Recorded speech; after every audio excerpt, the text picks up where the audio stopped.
Amen. Amen. And the people Ben, said. pass the whatever it takes to get you through it.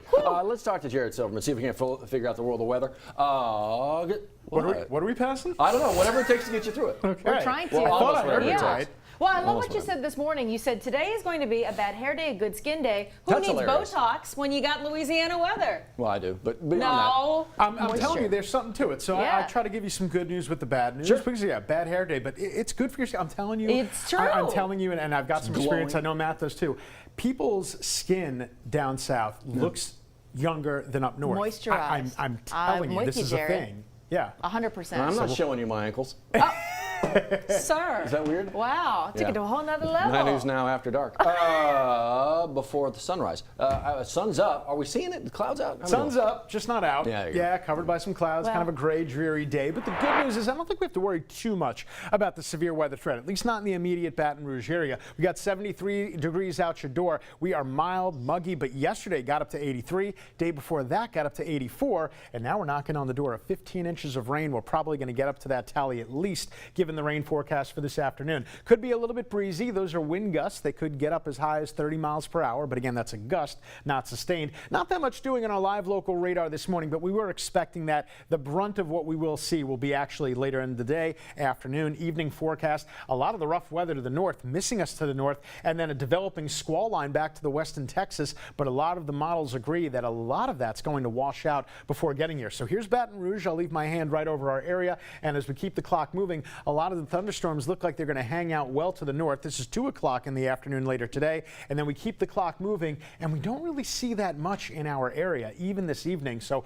we'll start to taper down those chances of rain. But there is still that slight risk of severe weather. Now, the SPC moved this line up north a little bit. So now Lafayette, Lake Charles, and New Orleans, those areas are in the level 1. That's good. I really thought that they would bump Baton Rouge down a category. I thought that they should have, but we're still nevertheless just on the inside of that threat. So damaging winds would be the primary threat. The other 3 threats, they're still there. It's not a zero threat, but it is low and limited. Same thing with the flood threat. I would say barely anything for Baton Rouge, but the farther north you go, especially to places like Macomb, Mississippi, you folks are going to have a better chance of the heavy rain this afternoon and a couple strong thunderstorms. Big dew points, high dew points for today, but then they drop off behind tonight's cold front. So that's going to really make it feel significantly different for the upcoming weekend forecast. Models saying 1 to 2 inches. I would say we're probably going to be on the lesser end of that over the next 24 hours. We'll have an increasing chance of rain from 10% now, going up north of 50% in the afternoon.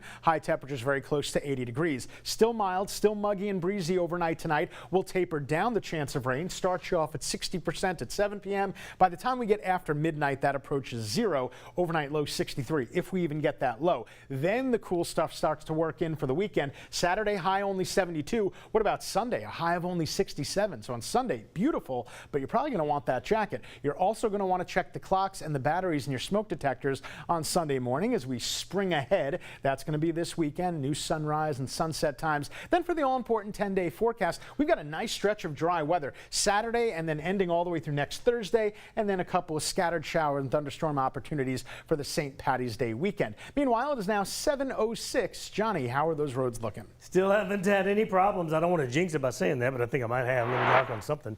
There we go. It's been a good flow of traffic this morning after yesterday and earlier this week. We surely deserve it. That's I-12. There's I-10 at the 10-12 merge. Of course, very active construction, so be aware of that as you make your way through the construction zone. Now, 10 has slowed down a little bit between College and Acadian, right past the City Park Lakes, and I-10 coming in from Port Allen slowed down just a little bit, crossing the mighty Mississippi River Bridge in the downtown area. Want to show you something. I saw a lady that was so frustrated yesterday. Bless her heart. This was on Coursey Boulevard between Airline Highway and Sherwood Forest Boulevard. We have a lot of little turn crossovers. She was sitting here, another car was sitting there, and she couldn't see oncoming cars. So this was very frustrated. You could tell it in her face, trying to scoot out. So when you come upon one of these, go past it and turn right there so that you can see the oncoming traffic. Likewise, if you're coming and turning this way, you can see oncoming traffic that way. Don't reverse those like we do sometimes. So that's the correct way, so both can see oncoming traffic.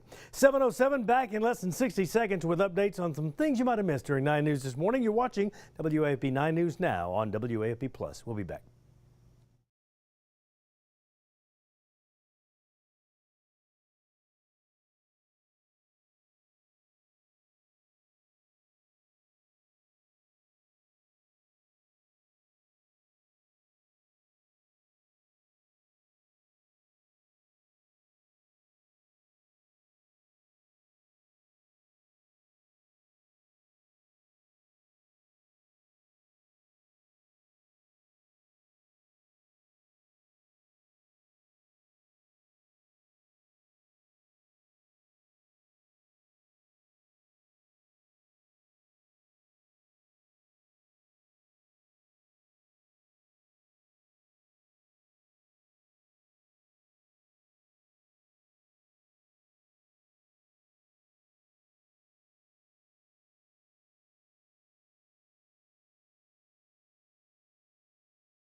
All right, 7:09 your time right now on a Friday, looking ahead to this weekend, and we got something important to talk about. It is early voting beginning this weekend. Sure is. Polls will open at 8:30 tomorrow at a number of early voting locations. We actually have a story on our 9 News app and up for you on the screen. So not only can you vote in the presidential primary if you're a registered Republican or Democrat, but look at Baker, Jackson, Slaughter, and Ponchatoula. You have a number of local races that's going to be on the ballot tomorrow, and some pretty important races. Yeah, so make your way out there again. Early voting begins tomorrow.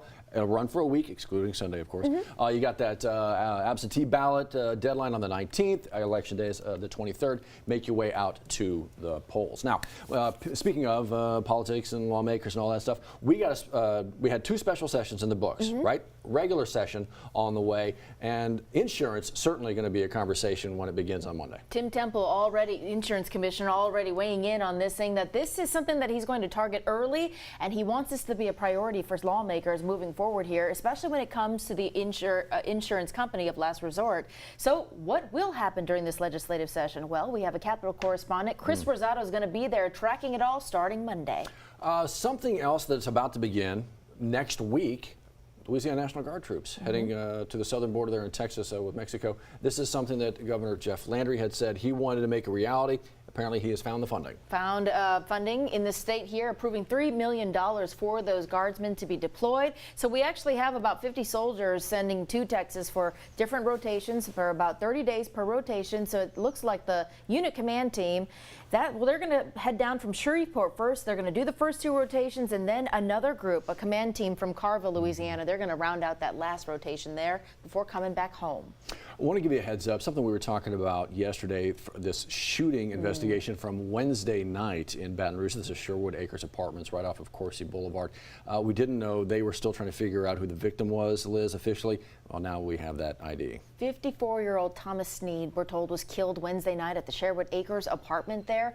So if you happen to know any information about what led to his death, that's what police are looking for right now. Information that's going to lead to an arrest. If you happen to see something, say something. Call those tips into Crime Stoppers at 344-STOP. One of my aspirations in life, Liz, is to work for you at some What? point. I want to work for Liz Co. Whatever you want to do, whatever your business is, I want to work for. You want to start up a business? Okay. Okay. Whatever you want to do, I'll do it. Entrepreneurship, small business, the startups, apparently big time right now. Yeah, especially in the state of Louisiana and in the metropolitan area. Apparently, lots of applications being filed as a lot of companies and corporations are seeing people leave for them to start their own businesses. So Callie Hubbard spoke with the local small business owner who actually comes from a family of them. She's seeing more independence, right? You get to be your own boss, but they also talk about the challenges of what it's like to be a small business owner in today's economy. If you'd like to find out more information, Callie Hubbard's got that ready and waiting for you. Speaking of new careers, how about this? You got folks over at Ready for Life and BRCC, our Baton Rouge Community College. They're kind of getting together to talk about the possibilities of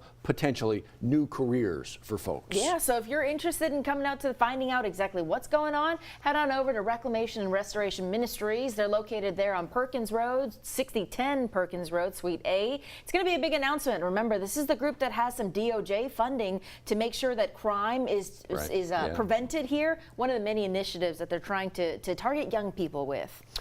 You a big fan of curling up with a good book and Always. and then when you're done with that book, eating it? What? No. Okay. Well, that's not exactly what this Edible Book Festival is about. It's a little bit different, but yeah, Edible Book Festival at the main library in Goodwood. Yeah, check it out. So any title that you like, right? Well, if you love it so much and you think you can create a presentation for it, an edible one, think maybe a cake or a cookie or something that incorporates and ties in the theme. Well, the library is the place to go from tonight, 5 to 7 o'clock. You just have to bring in your creation early, 4 to 4:30. They're going to judge it between that time frame, and then the winners will be announced at 6:45 tonight. I'm checking the calendar. It is not the holidays, but apparently there is a merry market on the way. The first of its kind in the springtime. That's it. Our friend Ann Oj stopped by the station a couple days ago to talk about Merry Market. So, okay, as Matt mentioned, no holidays this month, but we've got a number of things coming up. Graduation will be around the corner. True. Mother's Day will be around the corner. There you see Matt and Ann talking about it. She wants you to be ready for all the holidays and birthdays to come. So go out this weekend. They've got more than 260 vendors that are going to be camped out there at Lamar Dixon Expo Center.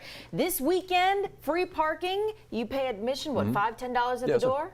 Come on.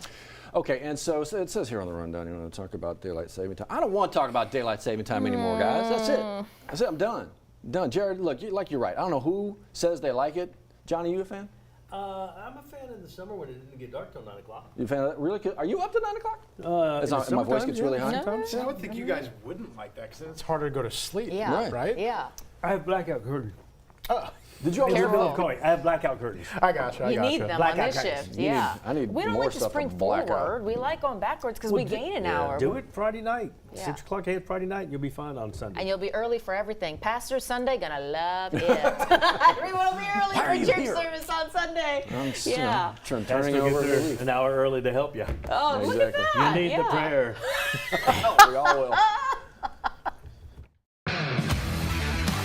If you're looking for the perfect companion for family fun and adventure, or wanting to find adventure beyond the ordinary, experience all that the Toyota Tundra has to offer. Save on your new Tundra right now at Team Toyota, I-12 at O'Neill.